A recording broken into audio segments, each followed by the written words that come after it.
Hello my Shati, hello my Cookie, hello my Tootsie, of whatever we're gonna call you. I don't know, the little nickname keeps changing.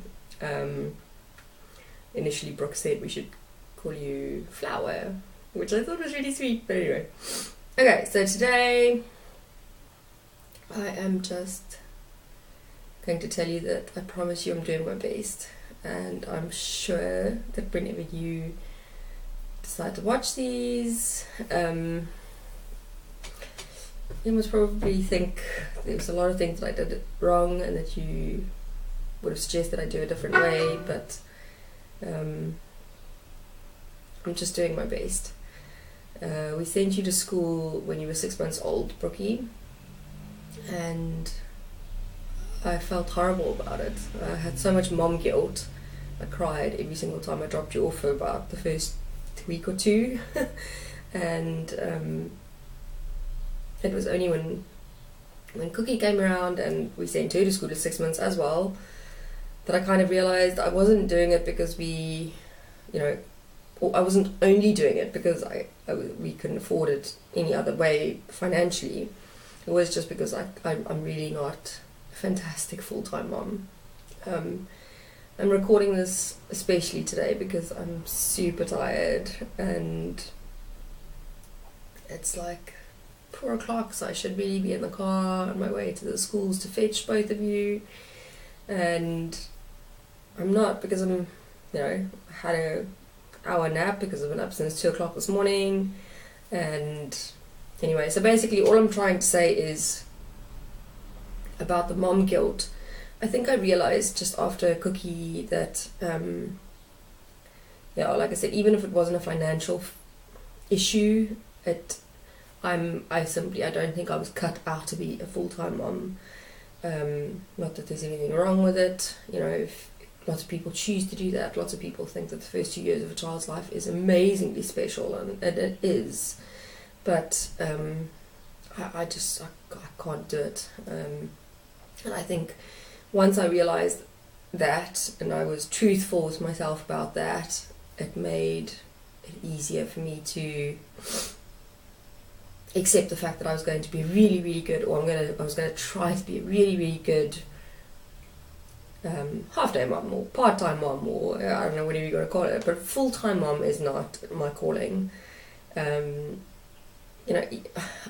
I try to make sure that I have dinners ready during the day so that by the time I fetch you at 4 o'clock, between 4 and 8, we really spend quality time together and we play and we build puzzles and, but like I'm trying my best to be a really good wife, a really good housewife, a really good businesswoman, a really good mom, a really good friend to some people, and have a social life, which hasn't happened. But I'm just saying there's a lot of things that one needs to juggle, and as I said, I'm quite sure if I ask you, I remember my mom's friends doing something like this. They sat all their children down as grown-ups, as adults, and said, we would like some feedback on how we did, kind of thinking they would have a lovely conversation, and after a couple of hours of their children lambasting them with feedback, like bad feedback, they said, no, okay, fine, stop, this is the end of the conversation, we don't want to hear anything else. And I think that is most probably what I could do with you as well, when you're in your 20s, or when you're all in your 20s, I could sit you all down and say, okay, well, now give me some feedback, or give Daddy and I some feedback about how we did. And I'm sure it would be, just as eye-openingly, maybe not all positive. But the point is that, like, we can only do as much as we can. We are trying, both Dad and I are trying really hard to build this business up for you. No pressure, obviously that's a conversation we can have another day. But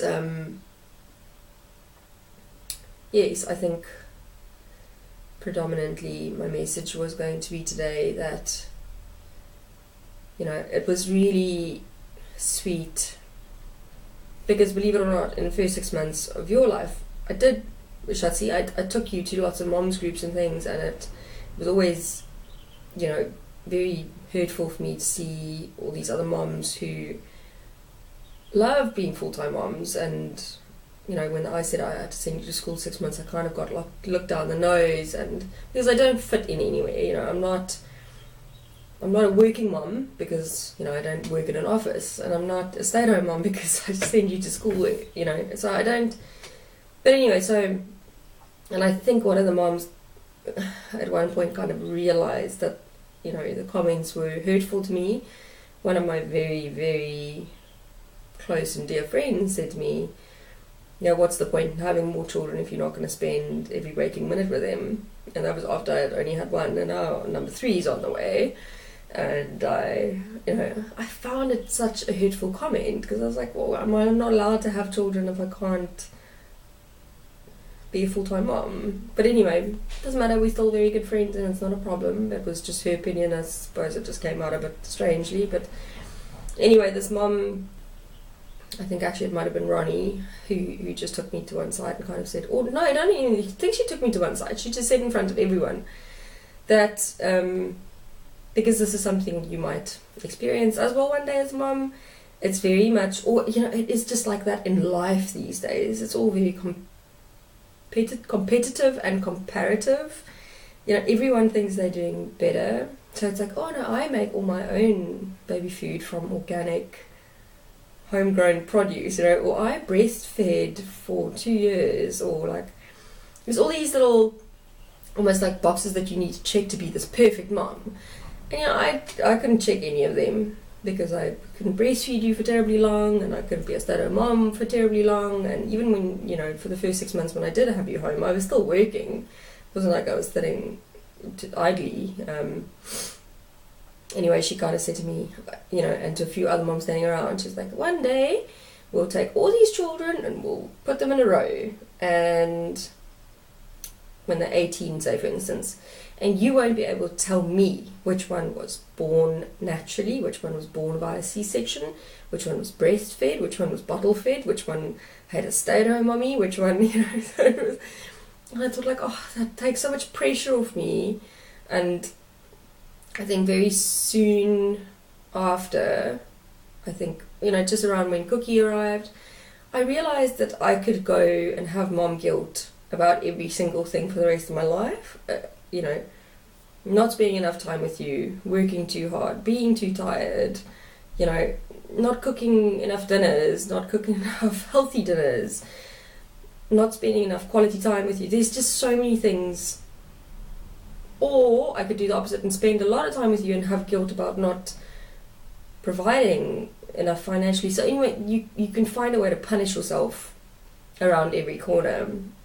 And I think I just decided that I wrote a letter to you, which I think is in your memory box or whatever, but I pretty much just said to you exactly what I'm saying to you in this message. I'm trying my best. I'm sure it's not always perfect.